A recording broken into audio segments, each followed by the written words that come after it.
வணக்கம் மக்களே. சிறகடிக்காசை நாடகத்தில் அடுத்து என்ன நடக்கும் என்பதை பார்க்கலாம் வாங்க. அதுக்கு முன்னாடி நீங்க நம்ம சேனலை சப்ஸ்கிரைப் பண்ணாமல் இருந்தால் உடனே பண்ணிடுங்க. மீனா, எப்படிடா இந்த பணத்தை திரும்ப வாங்குறது? இந்த மண்டப மேனேஜர் நம்மள ஏமாத்திட்டானே. இதுக்கு பின்னாடி கண்டிப்பா இந்த சிந்தாமணி தான் இருப்பாங்க அப்படின்னு யோசிக்கிறாங்க. 2 பேருக்கும் சரியான பாடம் புகட்டணும் அப்படின்னு நினைச்சு ஸ்ருதிகிட்ட ஹெல்ப் கேக்குறாங்க. ஸ்ருதியும் சீதாவும் சேர்ந்து வராங்க. ஸ்ருதி மற்றும் சீதா, நீங்க 2 பேரும் நினைச்சா எனக்கு ஹெல்ப் பண்ண முடியும் அப்படின்னு சொல்றாங்க. ஸ்ருதி, நான் கண்டிப்பா ஹெல்ப் பண்றேன் மீனா அப்படின்னு. மீனா, நீங்க அதே மண்டபத்துக்கு போங்க. அந்த மேடை அலங்காரத்தை எல்லாத்தையும் பார்த்து என்னோட அலங்காரத்தை சூஸ் பண்ணுங்க. அந்த மேனேஜர் என்னை திரும்ப கூப்பிடுறானா இல்லையான்னு பார்க்கலாம். அப்படி இல்லாட்டி வேற யாராவது செய்யும்போது அந்த சிந்தாமணி மட்டும்தான் வருவாங்க. வேற யாரையுமே அங்க அலங்காரம் செய்ய அவங்க விடமாட்டாங்க.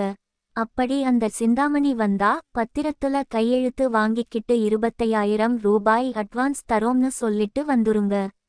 அதுக்கு மேற்கொண்டு திரும்ப நான் சொல்றேன் அப்படின்னு மீனா சொல்லிடுறாங்க.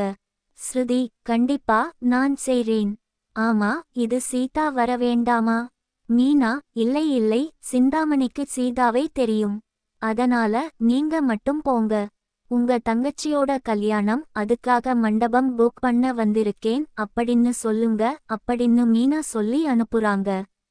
சீதா மண்டப வாசல்லையே நிப்பா.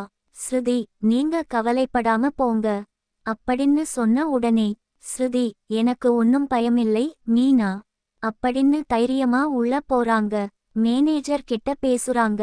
ஸ்ருதி, என் தங்கச்சிக்கு கல்யாணம் வச்சிருக்கோம். அதுக்கு மேடை அலங்காரம் பண்றதுக்கு மாடல் காமிங்க அப்படின்னு சொல்லும்போது ஒரு புக் எடுத்து காமிக்கிறாரு. அந்த புக்ல மீனாவோட மாடலும் இருக்கு. ஸ்ருதி, இந்த மாடல் எனக்கு ரொம்ப பிடிச்சிருக்கு அப்படின்னு சொல்றாங்க. இது சிந்தாமணின்னு ஒருத்தவங்க தான் செஞ்சாங்க. எவ்வளவு அமௌண்ட் ஆகும் அப்படின்னு கேட்கும்போது மேனேஜர் 3 லட்சம் ரூபாய் ஆகும். ஸ்ருதி, என்னங்க இவ்வளவு அதிகமா சொல்றீங்க? ஒரு 2.5 லட்சம் வாங்கிக்க கூடாதா? மேனேஜர், இல்லம்மா, 3 லட்சம் ஆகும். ஸ்ருதி, சரி, நான் இப்ப அட்வான்ஸா 25,000 ரூபாய் தரேன். நீங்க அக்ரிமெண்ட் பேப்பர்ல கையெழுத்து போட்டு கொடுத்துருங்க அப்படின்னு சொல்றாங்க. மேனேஜர் சிந்தாமணிக்கு கால் பண்ணி கேக்குறான். சிந்தாமணி, இதோ உடனே வந்துறேன் அப்படின்னு சொல்லி சிந்தாமணி வராங்க. சிந்தாமணி ஸ்ருதி கிட்ட 25,000 ரூபாய் வாங்கிக்கிட்டு அக்ரிமெண்ட் பேப்பர்ல கையெழுத்து போட்டு கொடுக்குறாங்க. ஸ்ருதி, சரி, நான் கிளம்புறேன் அப்படின்னு சொல்லிட்டு வெளியில வந்துறாங்க. மண்டபத்துல இருந்து சிந்தாமணி பேசிக்கிட்டு இருக்கான். சிந்தாமணி, பரவாயில்லையே மேனேஜர், முதல்ல அந்த மீனா செஞ்ச ஆர்டருக்கு 2.25 லட்சம் ரூபாய் உனக்குதாங்க லாபம் கிடைச்சிருக்கு. இப்ப கிடைக்கிற ஆர்டர் என்னுடையது. நான் செய்வேன். மீனா என்ன பெருசு? அவளை விட நான் நல்லா செய்றேன். ஆனா இந்த முழு காசும் எனக்கு. உனக்கு கண்டிப்பா கமிஷன் கிடைச்சிரும் அப்படின்னு பேசிக்கிட்டு இருக்காங்க. இதையும் ரெக்கார்டு எடுத்துக்குறாங்க. கொஞ்ச நேரத்திலேயே ஸ்ருதி திரும்ப போறாங்க. ஸ்ருதி, மேடம், இப்போ ஒரு ஆர்டர் கொடுத்தேன்ல, அது இப்ப வேண்டாமா? கேன்சல் பண்றாங்க. சிந்தாமணி, என்னம்மா, அதெல்லாம் ஆர்டர் கொடுத்தது தான். அதெல்லாம் கேன்சல் பண்ண முடியாது. ஸ்ருதி, ஐயோ மேடம், வேறொரு இடத்துல மாப்பிள்ளை வீட்ல ஆர்டர் கொடுத்துட்டாங்களாம். 2 இடத்துலயா கல்யாணம் பண்ண முடியும்? இது வேஸ்ட் தான். இன்னொரு ஃபங்க்ஷன் இருந்தா கண்டிப்பா நான் இங்கேயே உங்கள்ட்ட ஆர்டர் கொடுக்கிறேன். இப்ப என்னோட அமௌண்ட்ட திரும்பி கொடுங்க அப்படின்னு சொல்லி ஸ்ருதி கேக்குறாங்க. சிந்தாமணி ரொம்ப கோவத்தோட, சிந்தாமணி, சரி, கொடுத்து தொலையா மேனேஜர் அப்படின்னு சொல்லி 25,000 ரூபாய் எடுத்து வைக்கிறாங்க. ஸ்ருதி, என்ன மேடம், 25,000 ரூபாய் எடுத்து வைக்கிறீங்க? நான் கொடுத்தது 3 லட்சம் ரூபாய். 3 லட்சத்தை எடுத்து வைங்க அப்படின்னு ஸ்ருதி கேக்குறாங்க. சிந்தாமணியும் மேனேஜரும் ஆடி போயிடுறாங்க. சிந்தாமணி, என்ன சொல்றீங்க? எப்படி? நீங்க 25,000 ரூபாய் தானே கொடுத்தீங்க? ஸ்ருதி, இங்க பாருங்க மேடம், நீங்களும் இந்த மேனேஜரும் இந்த பத்திரத்துல கையெழுத்து போட்டு கொடுத்திருக்கீங்க. இந்த அக்ரிமெண்ட் பேப்பர்ல இதை கொண்டு போய் நான் போலீஸ்லயே கொடுப்பேன் அப்படின்னு சொல்லி ஸ்ருதி மிரட்டுறாங்க. சிந்தாமணி, என்னம்மா, நானே ஊரை ஏமாத்துற ஆளு, நீ என்னை ஏமாத்துறியா? நீ 25,000 ரூபாய் தானே கொடுத்த அப்படின்னு சிந்தாமணி கேட்கும்போது ஸ்ருதி போலீஸ்க்கு கால் பண்ணி கூட்டிட்டு வந்துறாங்க. போலீஸ் வந்த உடனேயே சிந்தாமணியையும் மண்டப மேனேஜரையும் அரெஸ்ட் பண்ணி லாக்கப்ல போடுறாங்க. சிந்தாமணி, சார், இந்த பொண்ணு போய் சொல்லுது சார், 25,000 ரூபாய் தான் சார் கொடுத்துச்சு அப்படின்னு சொல்லி சிந்தாமணி கத்துறாங்க. அதே இடத்துக்கு மீனாவும் வராங்க. மீனா, சார், இதே மாதிரிதான் சார் என் பணத்தையும் ஏமாத்துனாங்க. என்கிட்ட வேலையை வாங்கிக்கிட்டு காசு கொடுக்கல, 25,000 ரூபாய் தான் சார் கொடுத்தாங்க அப்படின்னு சொல்லும்போது மீனா வெளியில நின்னு வேடிக்கை பார்த்துட்டு இருக்காங்க. ஸ்ருதி விடாம பேசுறாங்க. சார், நான் 3 லட்சம் ரூபாய் கொடுத்தேன் சார். இந்த மேடம் தான் சார் வாங்குனாங்க. அதுக்கு சாட்சி இந்த மேனேஜர். 2 பேரும் சேர்ந்து இப்போ போய் சொல்றாங்க அப்படின்னு ஸ்ருதி சொல்றாங்க. நான் யாருக்கு வேண்டுமானாலும், கமிஷனருக்கே வேண்டுமானாலும் பேசுறேன் சார் அப்படின்னு ஸ்ருதி மிரட்டுன உடனே போலீஸ் சொல்லிடுறாங்க, கண்டிப்பா நீங்க பணத்தை கொடுத்தாகணும். அக்ரிமெண்ட் பேப்பர்ல கையெழுத்து போட்டு இருக்கீங்களே, இதுக்கு மேல ஒண்ணுமே செய்ய முடியாது அப்படின்னு சொன்ன உடனே மண்டப மேனேஜர் சொல்றான்.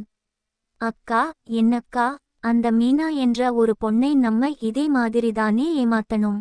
இப்ப இந்த பொண்ணு நம்மள ஏமாத்த வந்துருச்சு பாருங்களேன்.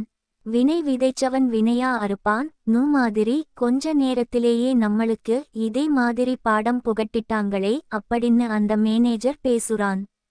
இதை பக்கத்துல நிக்கிற கான்ஸ்டபிள் கேட்டுட்டு, யாரையா ஏமாத்துனீங்க? இப்பதானே நீ வாயால சொன்ன. இப்பதான் சார் சொன்னான், யாரோ மீனா ஒரு பொண்ண பணத்தை வாங்கிட்டு ஏமாத்துனாங்களா அப்படின்னு சொன்ன உடனே மண்டப மேனேஜருக்கு சரியான வெளுவிழுகுது. போலீஸ் அடின்னா என்னன்னு தெரியும்? இப்படித்தான் ஏமாத்திட்டு தர்றீங்களா? ஒழுங்கா காசு கொடுங்க. கஷ்டப்பட்டு வேலை செஞ்சவங்களுக்கு கூலி கொடுக்காம ஏமாத்துறீங்களா அப்படின்னு அடிச்ச உடனே மேனேஜர் உண்மையெல்லாம் ஒத்துக்குறான். இந்த சிந்தாமணிங்கிறவங்க தான் இந்த மாதிரி ஏமாத்த சொன்னாங்க. ஒரு தொழில் போட்டியில இப்படி செஞ்சுட்டாங்க அப்படின்னு சொல்லி சிந்தாமணிக்கு வார்ன் பண்ணி அனுப்புறாங்க. லேடீஸ்ங்கிறதுனால சும்மா விடுறேன், இல்ல உள்ள வச்சுலாடம் கட்டிருவேன் அப்படின்னு போலீஸ் இனிமே மீனா என்ற ஒரு பொண்ணுக்கு தொந்தரவு கொடுக்கவே கூடாதுன்னு எழுதி கொடுத்துட்டு போங்க அப்படின்னு சொல்லுறாங்க. போலீஸ்ல மீனாவுக்கு தொந்தரவு கொடுக்கக்கூடாதுன்னு எழுதி வாங்கிக்கிறாங்க. மீனாவுக்கு சேர வேண்டிய பணத்தையும் கொடுக்குறாங்க. மீனா நேரா ஸ்டேஷனுக்கே வந்துறாங்க. ஸ்ருதி போன் பண்ணி சொன்ன உடனே மீனா நேரா ஸ்டேஷனுக்கு வந்துறாங்க. மீனாக்கு அந்த பணமும் கிடைக்குது. மீனாவை இனிமே தொந்தரவு பண்ண மாட்டேன்னு சிந்தாமணி கைப்பட எழுதி கையெழுத்து போட்டு கொடுக்குறாங்க. மீனா சொல்றாங்க, என்ன பூக்கட்டுறவதா தானே ஈஸியா ஏமாத்திடலாம்னு நினைச்சியா சிந்தாமணி? என்னை விட வயசுல பெரியவனாலும் உன்னை பேரை சொல்லி கூப்பிடுற அளவுக்கு தரம் குறைஞ்சு போயிட்டேன். நீ யாரோட சேர்ந்து என்னை பழி வாங்குனன்னு எனக்கு நல்லாவே தெரியும். அவங்களுக்கும் இது சரியான அடியாதான் இருக்கும் அப்படின்னு மீனா பதில் சொல்றாங்க. சிந்தாமணி உடனே, 2.5 லட்சம் தான் உனக்கு கிடைச்ச ஆர்டர். இப்போ என்கிட்ட இருந்து 3 லட்சம் நீ வாங்கிட்டு போற. என்ன அலைய விட்டையில வருத்தப்பட்டு 2 நாள் சாப்பிடாம வருத்தப்பட்டுட்டு இருந்தேன்ல, அதுக்கான பனிஷ்மெண்ட் தான் இது. இது 50,000 ரூபாய் எக்ஸ்ட்ரா அப்படின்னு சொல்லி வாங்கிட்டு போய் அந்த பினாஞ்சியர்ட்ட மீனா பணத்தை கொடுத்துட்டு வீட்டுக்கு சந்தோஷமா வராங்க.